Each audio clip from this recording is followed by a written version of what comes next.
దేవతలు స్వయంగా మహిషాసురుడిని ఎందుకు సంహరించలేదు? దుర్గాదేవిని ఎందుకు సృష్టించారు? మహిషాసురుడిని దేవతలు సంహరించలేకపోవడానికి ప్రధాన కారణం బ్రహ్మదేవుడు అతనికి ఇచ్చిన వరం. ఈ వరం ప్రకారం ఏ పురుషుడు లేదా దేవుడు మహిషాసురుడిని చంపలేరు. ఈ అసాధారణ వరం కారణంగా మహిషాసురుడు తన అహంకారాన్ని పెంచుకొని స్వర్గాన్ని ఆక్రమించాడు, దేవతలను, ఋషులను చిత్రహింసలు పెట్టాడు. ఈ విపత్కర పరిస్థితులలో తమ శక్తులు సరిపోవని గ్రహించిన దేవతలు బ్రహ్మ, విష్ణు, శివులను ఆశ్రయించారు. అప్పుడు ఈ ముగ్గురు ప్రధాన దేవతలతో పాటు ఇతర దేవతలందరూ తమ శక్తులను ఏకతాటిపైకి తెచ్చి ఒక తేజోవంతమైన స్త్రీ రూపాన్ని సృష్టించారు.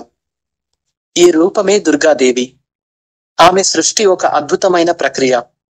శివుని నుండి శక్తి, విష్ణువు నుండి విష్ణు చక్రం, బ్రహ్మ నుండి బ్రహ్మదండం, ఇంద్రుని నుండి వజ్రాయుధం మరియు ఇతర దేవతల నుండి వారి వారి ఆయుధాలు, శక్తులు ఆమెలోకి ప్రవేశించాయి.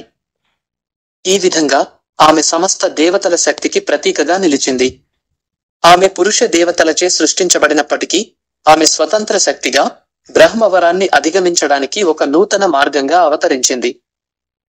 దుర్గాదేవి సృష్టి కేవలం ఒక సంహారక్రియ కోసమే కాదు, ఇది స్త్రీ శక్తి యొక్క ప్రాముఖ్యతను, సంకల్ప బలాన్ని, ధర్మాన్ని నిలబెట్టగల అపారమైన శక్తిని కూడా సూచిస్తుంది.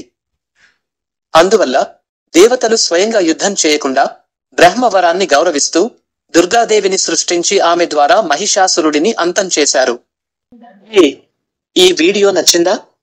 ఇప్పుడే సబ్స్క్రైబ్ చేయండి మరియు మన ఫ్యామిలీకి చేరండి. కొత్త వీడియోలు మొదట మీరు చూడటానికి బెల్ ని కూడా కొట్టండి.